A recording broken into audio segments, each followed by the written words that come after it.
Well, we're in for a treat today. Geisler and Turek is bringing in a special guest lecturer to give us a master class in that one weird trick that guarantees that the Christian apologist will win the argument. And you'll never guess who this expert apologist is. Well, okay, maybe you'll guess.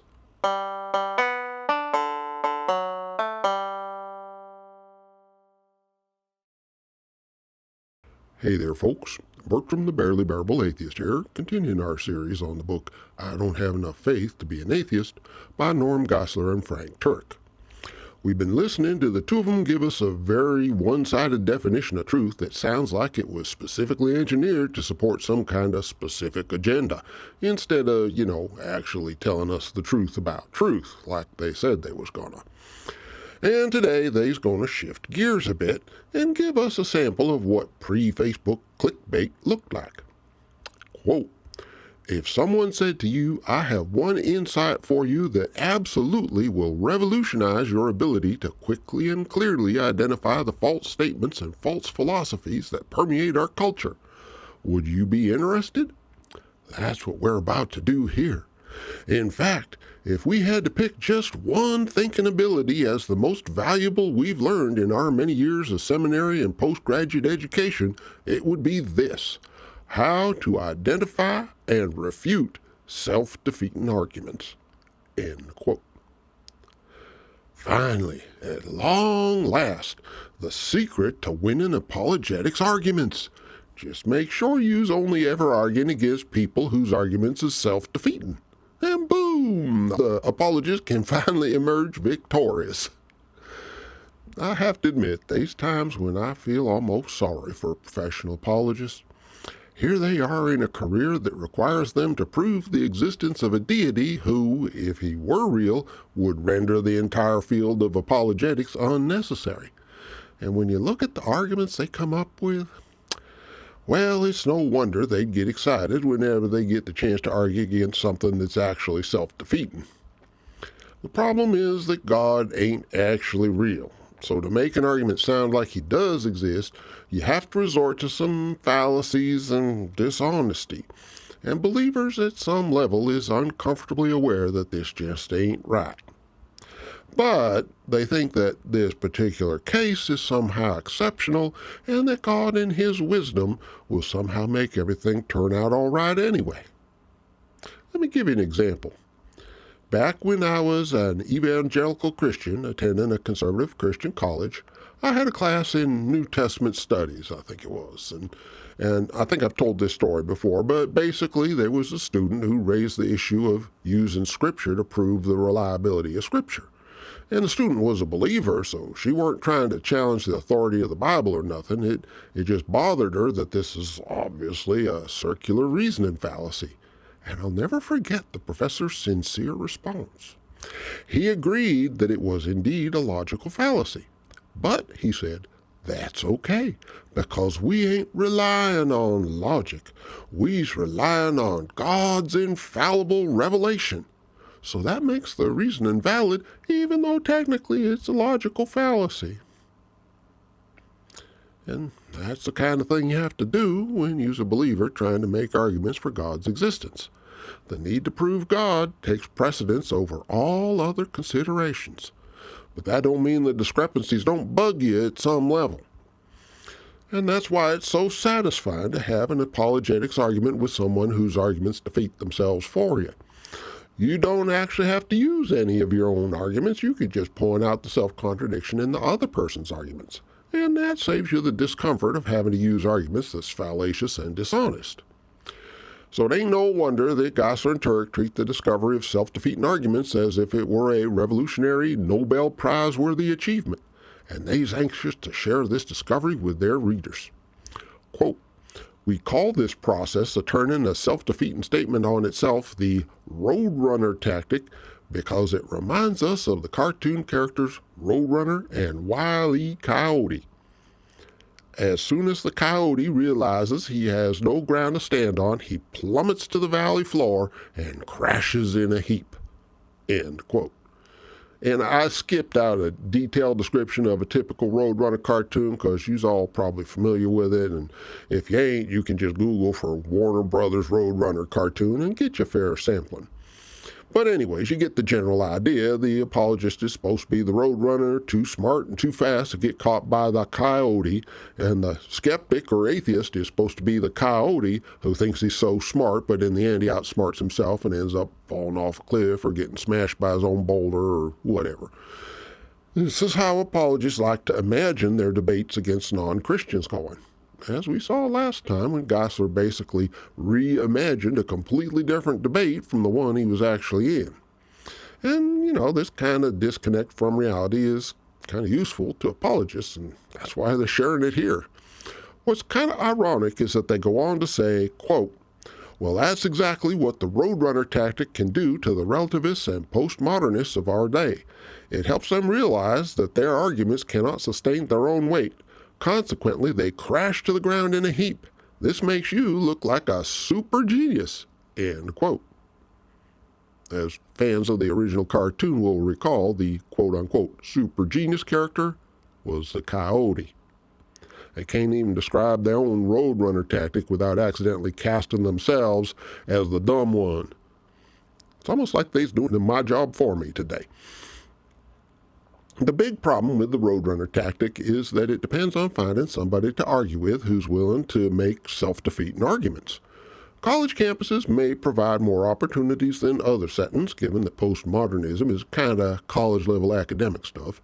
But outside of academia, you may be hard-pressed to find anyone claiming, unironically, that they know such thing as any truth at all. And in fact, if we look at Geisler and Turek's text here, they're only able to think up 3 instances where their groundbreaking and revolutionary tactic could be applied. One is when somebody says there ain't no such thing as truth, which Frank Turek claims to have heard someone say on a call-in radio talk show. Another is claiming that all truth is relative, which is really just a variation on the first one. And the third example is of someone telling you in English that they don't speak a word of English, which, I don't know, that last one is stretching things a bit, because how likely are you to have an argument with somebody who doesn't even speak the same language as you? Plus, of course, it ain't really all that hard to learn a few simple phrases in a foreign language without being able to actually speak it. Geisler and Turek's example is of someone saying specifically, quote, "I don't speak a word of English," end quote, which seems on the surface to be a false statement since they just spoke several words of English. But what if they don't know they've just claimed not to speak a word of English? What if they've simply memorized and imitated a series of sounds that somebody told them to say whenever somebody tried to speak English to them? It could very well be that they're making a perfectly true statement without even understanding that they've made it. The fact that Geisler and Turek couldn't come up with a better example just goes to show how limited their super genius tactic really is. But even though we might chuckle at the cell phone they got going here, there's a downside that goes along with it, because now that this book is out, there's going to be any number of super geniuses out there trying to twist every skeptical argument into self-defeating statements so they can apply this Roadrunner tactic to it. And all that's going to accomplish is to muddy the argument and keep believers and skeptics from having honest, productive conversations, which I suppose is, from an apologetic standpoint, that would count as a win, I guess. On the other hand, they's right that self-defeating arguments is inherently easy to defeat. The problem for Geisler and Turek is that cuts both ways. And now that we know their super genius secret weapon, we can use it against their own self-defeating arguments.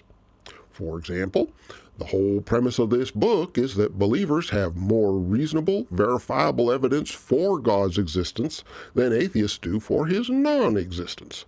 And in order for there to be reasonable, verifiable evidence, God has to be willing and able to give us reasonable and verifiable evidence.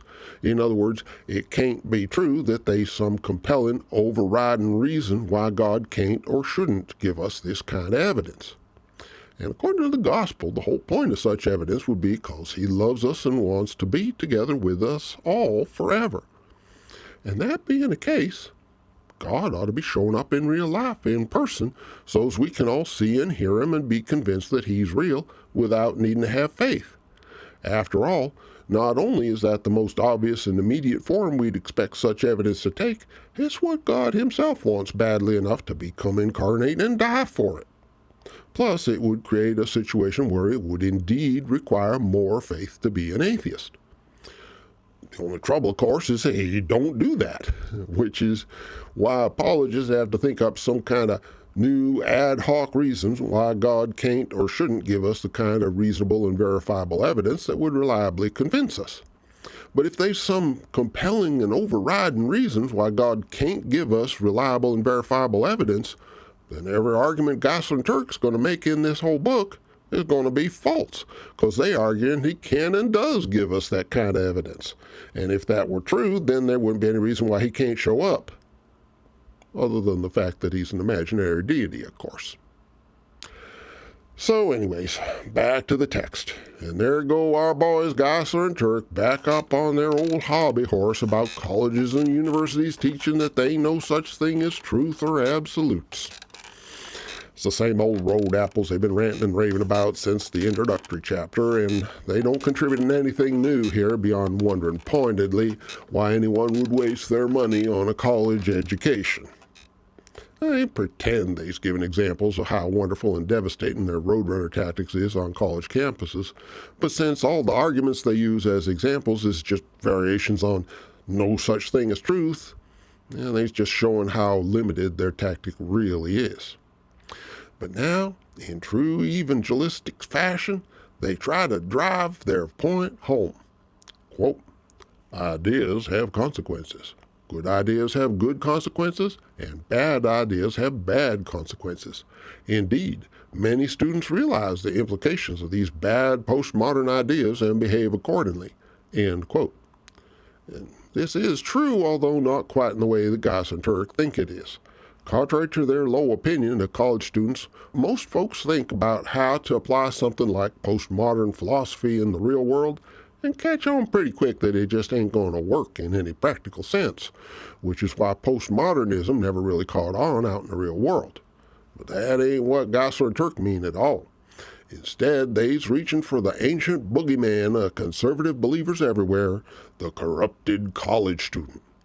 Quote, if we teach students that there's no right and wrong, why are we surprised when a couple of students gun down their classmates or a teenage mother leaves her baby in a trash can? Why should they act right when we teach them that there's no such thing as right? End quote. And this is where Geisler and Turek shift smoothly from being cartoonishly silly to being dark and disturbing. Because like they just got done saying, ideas do have consequences. And here they are pushing the idea that colleges is turning hundreds of thousands of nice boys and girls into amoral, murderous deviants. What kind of consequences is an idea like that going to have when Geisler and Turek's readers make it a part of their entire worldview? Again, this is the kind of subtle and inflammatory rhetoric that feeds the flame of paranoia in some people's hearts and makes them feel isolated in a sea of evil, desperate for some savior to come along and rescue them, which is precisely how you go about getting 80% of evangelical voters to vote for a guy like Donald Trump. Sure, he's a lying, egotistical, unprincipled fraud, but never mind all that. All those college graduates out there is going to kill us. And of course, it's all based on the lie that colleges is teaching kids that they ain't no such thing as right and wrong. Even though, in the real world, most college students graduate with an even greater compassion and consideration for those around them, and especially for those who's routinely subjected to casual discrimination and even open oppression. Granted, not everybody experiences that, and in fact, a certain number of campus organizations devoted to making sure the kids graduate with the same biases and bigotries as they had going in, if not worse. But, by and large, colleges and universities have either a neutral or a positive effect on students' understanding of right and wrong. And this notion of students being corrupted is just an anti-intellectual myth. But then again, just because it's a myth don't mean there ain't a lot of folks out there buying it anyway. I'm going to skip over their quote from C.S. Lewis, which just rehashes the same slander about kids allegedly being taught to abandon morality, and move on to the conclusion. Quote, If you can kill the concept of truth, then you can kill the concept of any true religion or any true morality. Many in our culture have been attempting to do this, and the past 40 years of religious and moral decline trumpet their success. End quote. And this right here is the whole point of their little conspiracy theory about public schools and higher education supposedly teaching kids that there's no such thing as truth. They want to pretend that teachers and professors is teaching kids to abandon truth and morality because society is making significant moral progress that Geisler and Turek don't like. So they want to call it a bad thing and make education the scapegoat. So what is this quote-unquote religious and moral decline that they're so upset about? Well, if we take 2004, the year their book was published, and we go back 40 years, we get basically the 60s, 70s, 80s, and 90s. What changed during those decades? What specific movements showed up that Geisler and Turek decry as quote-unquote moral decline? Well, the big ones are probably women's rights and civil rights for minorities. But we also have the end of state-imposed school prayers and the weakening of Christian supremacy, which, okay, I can see how that last one might be seen as a religious decline, but on the other hand, you could rightly describe it as an increase in religious liberty, since you have fewer people being forced to go through the motions of practicing a religion they don't really believe in. Then there's that whole notion that gay people exist and maybe that's okay. In 2004, we're still 11 years away from legalizing gay marriage, but there's already been some pretty significant progress made in that direction. And we have to ask, where really is the harm in all that? Ultimately, it boils down to fewer people being punished just for being different in ways that don't do any tangible harm to anybody. They're just different. This is the so-called religious and moral decline that has Geisler and Turek ranting and raving and spreading vicious and untrue slanders about folks supposedly denying that any truth exists at all. They spent all this time building up a carefully crafted definition of truth that gives them the right to tell everyone else how to live, and they's ticked that there's people out there who ain't submitting to their demands. Well, spoiler alert, but what Geisler and Turek is doing here ain't moral. It ain't nothing but selfishness and bigotry masquerading as spirituality and devotion to the quote-unquote truth. Their arguments can be cartoonishly silly, but we'd be foolish not to see the dark side of their attempt to mingle church and state so as to establish a Christian theocracy. And I suppose there's more that could be said, but that about does it for me for today. Next time we'll be looking at their response to the question, can we know the truth? Which, considering their definition of truth, should be interesting. Thanks for watching, and please be kind wherever possible.